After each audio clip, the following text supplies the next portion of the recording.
తీన్ పత్తా ఆట రోజుకు 1,00,000. ఒక ఫ్లాట్లో ఆట నిర్వహిస్తూ మహిళ సంపాదన. ఆమెతో పాటు 8 మందిని అరెస్ట్ చేసినట పోలీసులు. చూడు కథ ఎట్లున్నదో.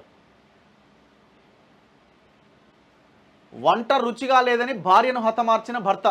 పాచుపల్లి పిఎస్ పరిధిలో ఘటన జరిగిందట.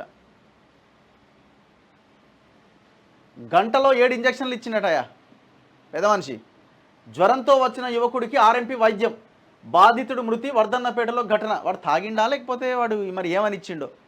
ఒక గంటలో 7 ఇంజక్షన్లు. ఏమి ఇంజక్షన్లు ఇచ్చినవారు నాయన. ఇక్కడ వరంగల్ వర్ధన్నపేటలో జరిగిందట. చూడండి ఎంత భయంకరమైన వార్తలు ఇవన్నీ.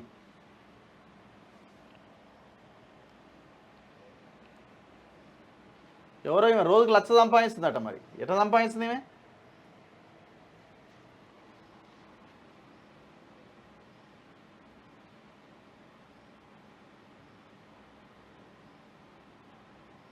ఇగో ఈడొకటి. సుంతి చేస్తూ మర్మాంగం కోసేసిండట. ఖమ్మంలో ఒక ఆర్ఎంపీ నిర్వాకం. ఓ ఆర్ఎంపీ బాలుడికి సుంతి చేయబోయి మర్మాంగాన్ని కోసేసిండట. ఈ ఘటన ఖమ్మం నగరంలో చోటు చేసుకుంది. ఆర్డీఓ ఆఫీస్ సమీపంలో అబ్దుల్ హమీద్ అనే ఆర్ఎంపీ క్లినిక్ నిర్వహిస్తున్నాడట.